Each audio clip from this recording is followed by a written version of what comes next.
Nous voilà à notre mission Coffre aux idées. J'espère que vous avez passé une bonne semaine et que c'est avec plaisir que nous nous retrouvons ensemble pour pouvoir discuter de cette leçon magnifique qui se trouve dans l'Épître de Jacques. Et cette semaine, nous allons découvrir un petit organe. Un organe qui fait beaucoup du bien, que chacun utilise à bon escient. Mais des fois, le mal nous envoie vers une direction mauvaise et nous l'utilisons à mauvais escient. Et nous allons discuter avec Florine, Saïda. En tout cas, bienvenue et j'espère que vous êtes en pleine forme pour utiliser votre petit organe. Prions. Seigneur Dieu, nous voulons placer cette rencontre, cette discussion entre tes mains. Permets que tout ce qui soit dit puisse fortifier la foi de tout un chacun et que nous puissions être pleinement dirigés par ton Saint-Esprit. Amen. Amen. Donc, nous continuons dans l'Épître de Jacques et nous nous trouvons au 3e chapitre du livre de Jacques. Et Jacques nous parle vraiment de cet organe qui est La langue. la langue. Alors, qu'est-ce que la langue, Saïda? C'est un organe qui est dans la bouche. un petit muscle. Un petit muscle, mais qui peut faire beaucoup de dégâts. Autant il peut bénir, mais autant il peut maudire. À ce point? À ce point, oui, parce que tout sort de la bouche. D'accord. Et pour toi, Florine? Eh bien, la langue, oui, c'est un petit muscle, comme disait Saïda, qui peut faire beaucoup de bien, mais qui peut aussi faire beaucoup de mal. Donc, par des paroles, et qui a un certain pouvoir. Donc, si je comprends bien, si je veux bien vivre, il me suffirait de couper ma langue et je serais vraiment bien. Pas vraiment, non. Pourquoi? Alors, la langue, c'est, je dirais, l'aboutissement. Oui, c'est l'aboutissement. En réalité, tout commence avec nos pensées. Donc, on peut se couper la langue, mais ça ne veut pas dire qu'on ne nourrit pas de mauvaises pensées. D'accord. Donc, si je comprends bien, c'est dans nos pensées que viennent les bonnes ou les mauvaises choses que notre langue dira.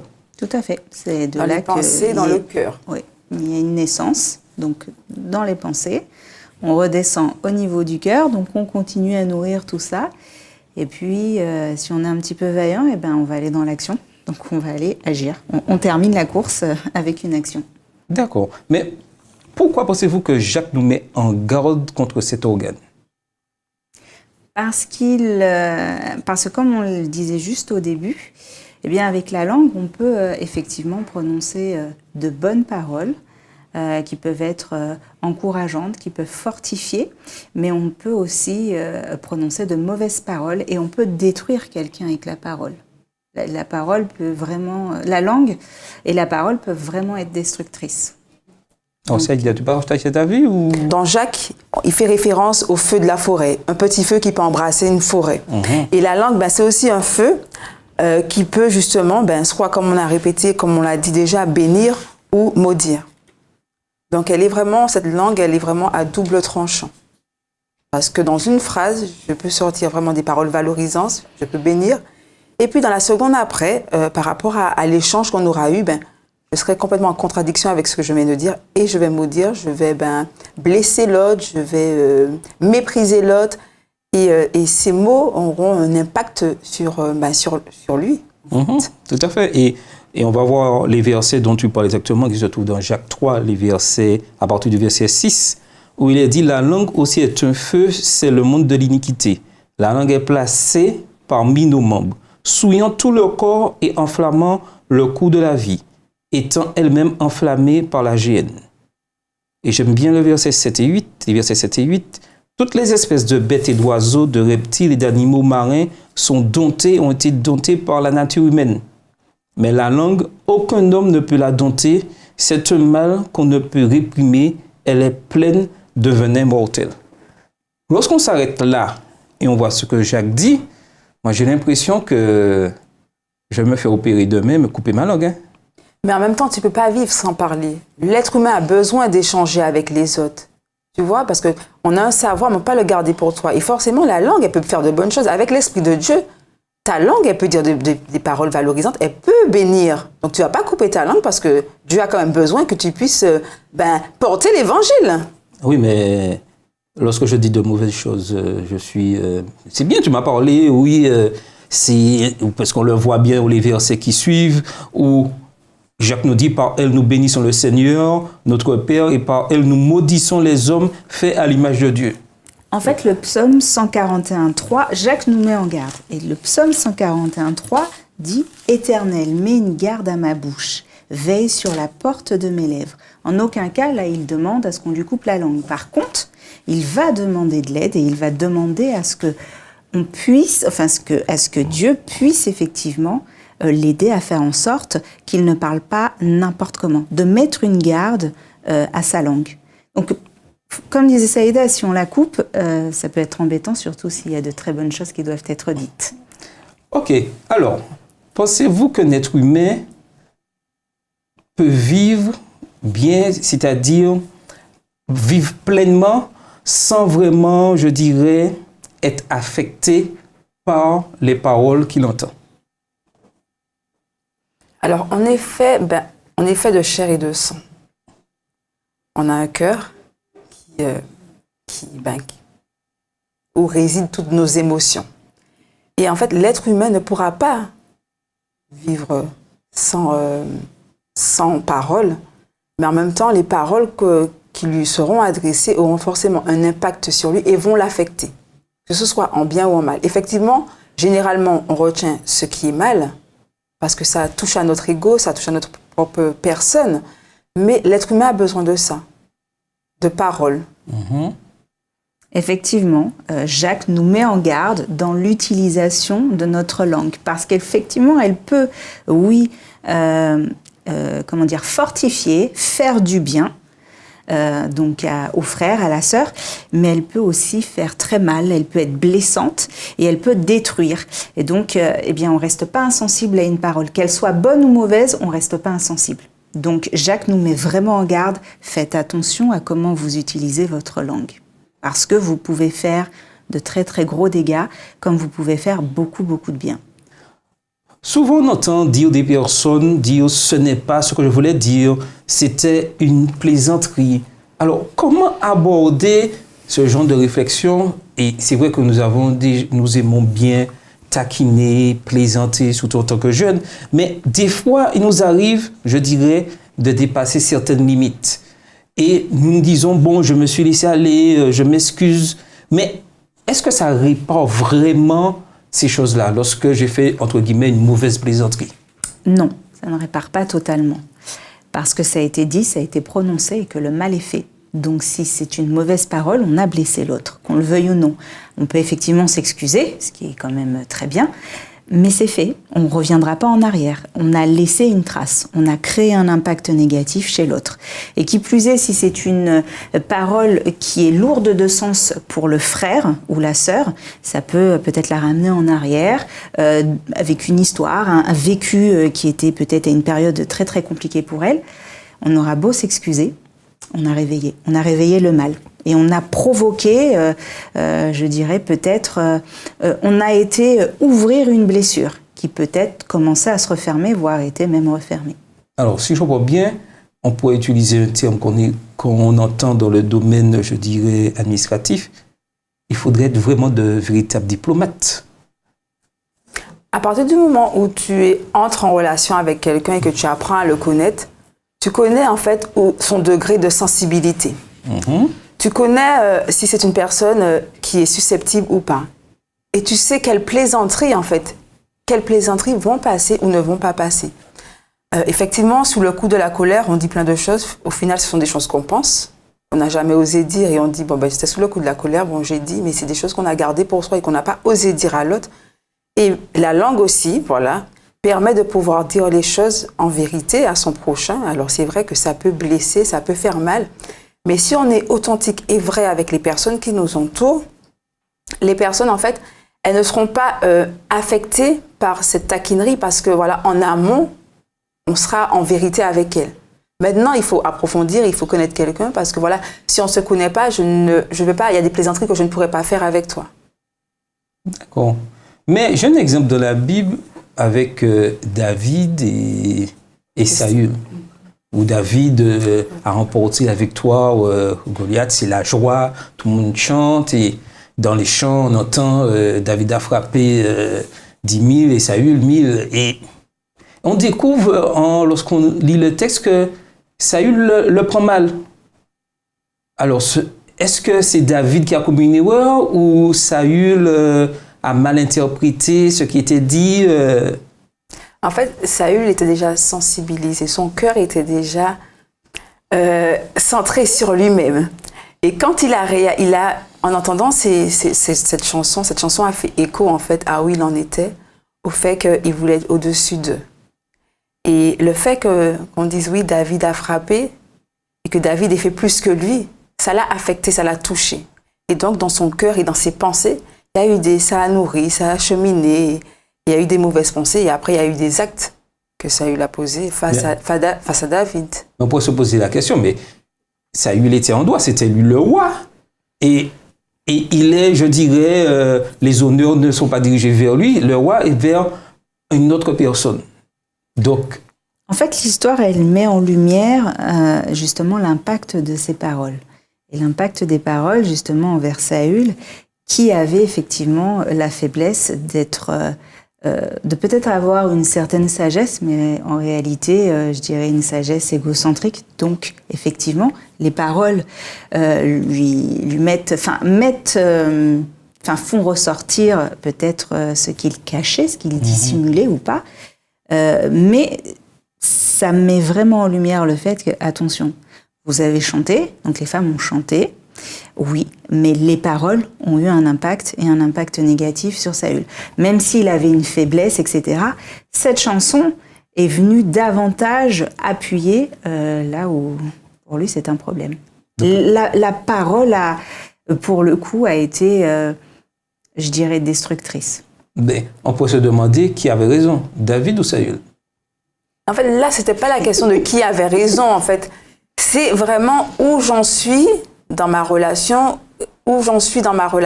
avec Dieu et où est l'état de mon cœur et comment je me remets en question. C'est-à-dire que il faut pouvoir parler avec l'autre. Et là, les paroles de cette chanson-là ont fait que ça a nourri des mauvais sentiments, ça a nourri de la haine, ça a nourri de la colère et au final, qui fait que Saül voulait tuer David. Parce que voilà, alors que c'était une chanson, mais c'est au fond de son cœur, en fait, il voulait être roi, je suis au-dessus d'eux. Et puis, les autres sont en bas. Tout à fait. Et il faut vraiment comprendre que il ne faut pas sous-estimer la puissance des paroles. Surtout les paroles qui sont dites dans la parole de Dieu. Et c'est vrai que si nous les prenons mal, c'est le plus souvent parce que nous laissons l'orgueil prendre le dessus. Et il est important que nous puissions vraiment nous laisser diriger par cette parole et accepter. Et le cas simple avec Saül, Saül savait, parce que Dieu avait déjà dit, il savait dans quelle situation il était. Il aurait dû comprendre et accepter. Et lorsqu'on remarque bien l'histoire, c'est lui qui a poussé David. Oui, tout à fait. Tout à fait. C'est lui qui... Donc, le résultat, mais il a réalisé. Et je dirais que c'est des fois les bonnes choses. L'ennemi, des fois, transforme ces choses, notre orgueil, et nous comprenons mal, des fois, certaines paroles. Et c'est pour cela, des fois, il est difficile de dire qui a raison, qui a tort. Parce que, comme tu disais tout à l'heure, le passé des personnes, le vécu dont je ne sais pas. Moi, j'entends cette parole, ça va me faire du bien, mais peut-être Saïda entend cette parole, elle n'a pas le même vécu que moi, et ça peut... Mais le but principal, c'est de se laisser diriger par la parole de Dieu. Et ça, c'est très important dans la compréhension des choses. Et nous avons un exemple aussi suprême, l'exemple de Jésus. Lui, comment il parlait? Jésus était vrai. Il était authentique. Et il disait les choses, non pas pour blesser, mais pour mettre les personnes devant la réalité. Parce que Jésus, il était dur. Il y a eu des exemples où, les mots qu'il a posés ont quand même eu, quand il dit homme de peu de foi, ou quand il a dit à Pierre, arrière de moi, Satan, il a posé des mots forts, mais il savait, il connaissait justement le cœur et les pensées, en fait. Et donc, c'était cohérent, même si... Ah oui, mais Saïda, je t'écoute avec attention. Alors, si je te dis, maintenant, regarde-moi Satan, mais Dieu est Dieu. Comment tu vas prendre ça? Dieu est Dieu. Et Dieu est Dieu, Jésus est Jésus. 3 fois saint. Mais moi, je suis à l'image de Christ, j'essaye de marcher et je dis à Saïda, regarde-moi Satan. Est-ce que tu vas prendre ça de la même manière que... Non, c'est sûr que je ne vais pas l'accepter. Je ne vais pas l'accepter. Alors, est-ce que moi, je vais rentrer dans la même dynamique que toi et je vais vouloir te blesser par des mots? Ou est-ce que je vais cultiver le fruit de l'esprit en me maîtrisant? Je ne sais pas quelle aurait été ma réaction, à vrai dire. Je ne sais pas du tout. Si tu me dis ça, je ne vais pas me remettre en question en me disant qu'est-ce que j'ai fait en fait? Qu'est-ce qui a faussé? Pourquoi il me dit ça? Non. Tout de suite, je vais me sentir attaquée, donc je ne sais pas quel mot je vais poser, quel mot je vais te répondre. Mais qu'est-ce qui fait la différence? Oui, parce que je dis les mêmes mots que Jésus a dit. Qu'est-ce qui fait la différence? La pensée. On a Jésus et il est pur et il est saint, elle le disait. Quand on va prononcer exactement les mêmes mots, mais par contre, quelle est notre disposition d'esprit à ce moment-là? Et on va reprendre l'exemple de la langue. Je peux toujours la couper, oui, pour m'empêcher de dire certaines méchancetés, mais si dans mon esprit, je nourris autre chose, le résultat est le même. Donc, c'est vraiment la différence majeure. Et elle le disait, et Dieu, c'est Dieu. Et quand effectivement, on peut le comprendre et l'interpréter tel où il prononce peut-être des mots durs, oui, mais l'impact n'est pas le même. Parce que quand il les prononce pas avec le même intérêt, enfin, ça n'a pas le même but, ça n'a pas le même objectif. Si je dis « arrière de moi, Satan », ça veut dire que je, entre guillemets, je me prends déjà à la place de Dieu, je réflexionne et j'apporte un jugement. Tout à fait. À ce que tu as fait. Exactement. Alors, quelle attitude avec ma langue devrais-je avoir lorsque quelqu'un ou l'un d'entre nous fait quelque chose de mal? Est-ce que je dois aller vers cette personne, lui dire regarde-moi Satan, ce que tu as fait, c'est pas bien. On revient à l'Éternel, c'est comme ça qu'il faut faire les choses. Et souvent, en tant que jeune, on est réprimandé de cette manière. En fait, je pense qu'il faut déjà avoir conscience du pouvoir de la langue. Une fois qu'on a conscience de cela, eh bien, on revient toujours avec ce psaume 141. On ne peut pas le faire par nous-mêmes. Ça demande un abandon total. On en parlait encore la semaine dernière. Eh bien, on est toujours ici où on doit s'abandonner à Dieu. Si on ne le fait pas, on va essayer, oui, de contrôler, de se maîtriser. Ça va peut-être fonctionner sur une situation, deux situations, mais la troisième, ce sera trop et on ne pourra pas. Et on fera peut-être même plus de dégâts que si on ne s'était pas contenu sur les 2 premières. Donc, c'est aussi demander à Dieu d'intervenir, de nous aider à maîtriser cette langue, parce que en tant qu'être humain, personne ne dompte sa langue. Donc, il faut qu'on s'abandonne, il faut qu'on demande à Dieu de venir en nous, de nous aider, de nous permettre de dompter cette langue. Sans lui, on n'y arrivera pas.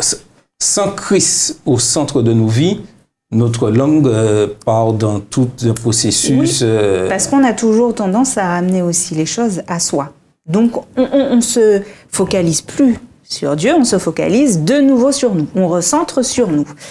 Eh bien, on reste des êtres humains, donc on nourrit, pas forcément les bonnes choses, ça descend, et hop, ça passe par la parole avant d'aller un petit peu plus loin. Et puis, effectivement, eh ben, si le frère ou la sœur me dit quelque chose, mais qui en plus fait comme si elle faisait... cette parole allait être un levier à une situation que j'ai vécue et qui n'était pas agréable, eh bien, je peux très mal réagir. Donc, que pensez de cette expression? On entend souvent secouer sa langue 7 fois dans sa bouche avant de dire quelque chose. Est-ce que c'est biblique ou c'est quelque chose de coutumier chez l'être humain? Alors, je pense que c'est pas coutumier. Je pense. Je pense qu'on a toujours tendance à... l'ego prend le dessus, malheureusement. Par contre, effectivement, cela peut devenir biblique. Il y a des fois, il faut qu'on apprenne à garder le silence et à laisser agir Dieu. Dans une situation qui peut être un peu compliquée où on aura envie de répondre et de dire je vais te faire payer ce que tu m'as dit, je vais te faire passer l'envie de me parler n'importe comment, eh bien des fois c'est peut-être, il faut expérimenter aussi pour comprendre, eh bien c'est bien de garder le silence et de voir comment Dieu agit, et pour nous mais aussi pour la personne. Donc ça revient à ce que tu disais tout à l'heure, garder le silence, c'est-à-dire que tout vient de la pensée au fond de nous. Tout à fait. Parce que c'est pas la langue elle parle pas toute seule comme ça et déclare, il y a une réflexion, il y a tout un circuit. Donc le plus souvent, il y a le mot dans le dictionnaire lapsus, où des fois la langue dit certaines choses hors de contrôle. Est-ce que c'est vrai ou est-ce que c'est faux? Non. Est-ce que la langue peut dire, parler sans le règne de la pensée? Tu sais, dans Matthieu 15, verset 18, il est dit que c'est ce qui sort de la bouche vient du cœur. Des paroles pures sont la preuve d'un cœur pur. Alors, je ne vais pas dire que en l'état actuel, nos cœurs sont impurs et voilà pourquoi on dit des lapsus révélateurs. Quand la personne a dit quelque chose qu'elle pensait et qu'elle n'a jamais dit, et puis à ce moment-là, elle va le dire, elle va se dire « Ah, parce que j'ai voulu dire ». Mais c'est vraiment prendre conscience de qu'est-ce que je dis en fait. Je parle, mais des fois, il est plus intéressant de rester en silence pour apprendre à connaître que de parler inutilement pour ne rien dire. Parce que certes, on parlait de blesser l'autre, mais des fois, dans nos mots, dans nos paroles, on n'apporte pas des choses qui vont édifier, en fait. On reste vraiment très littéraire et on ne s'élève pas. Donc, nos paroles et nos mots, et à l'image de Jésus, être en vérité avec son prochain, donc parler vrai avec l'autre, fait qu'on n'aura pas des lapsus parce que la personne saura, en fait, ce que je pense d'elle. Et c'est surtout ça. En fait, tu ne peux pas fréquenter quelqu'un et être avec des personnes et tu ne dis jamais ce que tu penses. Pas penser pour blesser, mais penser pour dire, en fait, là, bon, ça, j'apprécie pas ou ça, j'apprécie. Et on apprend à se connaître et on chemine ensemble. Tout à fait. Et je pense qu'il est important que nous puissions vraiment vivre, être entourés de bonnes choses, de bons éléments, savoir qui nous choisissons comme amis, choisissons les personnes que nous fréquentons. Et même en prenant, je dirais, ces précautions, nous sommes tellement, je dirais, oppressés par cette société que des mots que nous n'avons pas l'habitude de prononcer arrivent quand même à nos esprits. Parce qu'on l'entend involontairement, on n'est pas comme, je dirais, des ermites dans un coin et puis on est hors de la société. Nous vivons dans cette société, je pourrais dire entre guillemets malheureusement, et nous recevons des informations.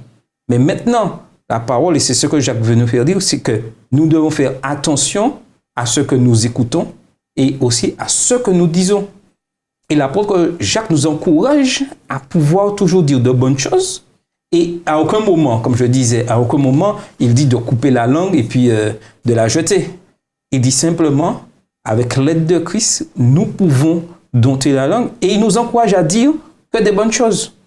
Mais est-ce que c'est vraiment facile de dire que des bonnes choses? Non. Non, mais pas du tout. Mais faut être honnête, non. Non. On peut avoir fait une prière le matin en se disant voilà, permets-moi de. Si je suis nerveuse sur la route, je suis nerveuse sur la route. Bon, alors ce matin, écoute, permets-moi de ne pas m'énerver, même si on me fait tout et n'importe quoi sur la route. Bon, eh bien, je demande à Dieu de m'aider. Je sors de chez moi, je dépasse le portail et ça commence. Et on commence à faire n'importe quoi. Eh bien, très souvent, en tout cas par expérience, je ne suis pas spécialement nerveuse sur la route, mais quand même, ça m'est arrivé 1 ou 2 fois. Eh bien, j'ai perdu le contrôle de moi-même et j'irais même dire que j'ai complètement annulé les effets de la prière. C'est tombé à l'eau tout de suite. C'était presque comme si j'avais fait cette prière il y a quelques années alors que je l'avais faite le matin. Mais je sors et il me met déjà dans la situation, mais c'était peut-être trop tôt pour moi. Donc, c'est pas si simple. Et tu disais quelque chose juste avant. Le monde dans lequel on est, le modèle sociétal dans lequel on se trouve, ne facilite absolument pas une attitude et un mode de pensée positif et sain. Au contraire. Et puis, on a des influences. Alors, c'est très subtil, mais qui sont toujours plus néfastes les unes que les autres. Si on prend les exemples d'influenceuses sur les réseaux sociaux qui se présentent de telle ou telle façon physiquement, alors que il y a des filtres et tout ce qui va avec, eh ben, on a des jeunes filles qui vont alors avant c'était la mode où il fallait être très très mince, donc on ne mange plus et elles deviennent anorexiques. Maintenant c'est la mode d'être plutôt charpenté en bas, donc on fait toutes sortes de choses. Je crois que c'est pas simple, et surtout pour les jeunes, dans le monde dans lequel on vit, parce que tout nous pousse à toujours dévier, déraper, et puis à avoir des pensées pas forcément saines. Et tu le disais, le choix des amis, le choix de l'environnement, et finalement, c'est comme notre corps, si on donne à notre esprit une mauvaise nourriture, si on regarde des choses qui sont pas très saines, si on lit des choses qui ne sont pas saines, si on écoute des choses qui ne sont pas saines, eh bien, on aura un état d'esprit qui, au final, ne sera pas sain. Il ne sera que le reflet de ce qu'on regarde, ce qu'on lit, ce qu'on entend. Donc, tu as parlé tout à l'heure d'influenceuse, et une idée me vient là, à l'instant. Est-ce qu'on ne pourrait pas être, en tant que jeune, sous les réseaux des influenceurs aussi? Bien sûr, on en trouve des influenceurs chrétiens qui justement essaient de véhiculer l'image contraire et de dire on est des êtres humains, donc on est de l'imperfection, mais nous avons Dieu et nous pouvons faire ci, nous pouvons arriver à cela. Et heureusement. Mais le monde dans lequel on est, de manière générale, quand on a des affiches, ça doit être du 4x3, eh bien, on n'aura pas cet influenceur en grand, on aura plutôt celle qui prône d'être faite de telle ou telle façon, arrêter de manger trop, jusqu'à peut-être nous dicter comment on doit se comporter avec même notre téléphone. Donc, on pourrait aussi, par tous les moyens, influencer de manière positive la société. Oui, il y a toujours moyen d'influencer de façon positive, de toutes les façons. La question, le défi qu'on pourrait lancer à tous les jeunes, à tous ceux qui suivent Christ et étudient, pourquoi on n'utilise pas ces grands panneaux pour annoncer, montrer qu'en tant que chrétien du 7e jour, nous sommes des êtres bien heureux pleinement. Ah, peut-être l'argent, peut-être. Non? Oui? C'est une idée. Ouais, donc, elle va cheminer. On va la laisser cheminer. Donc, chacun verra vraiment. Mais c'est comme ça, l'utilisation de la parole, l'enseignement, pouvoir influencer la société, puisque c'est le but, c'est pour ça que nous sommes placés. Donc, lorsque nous arrivons à maîtriser, je dirais, ce petit organe, notre langue, nous pouvons accomplir de grandes choses.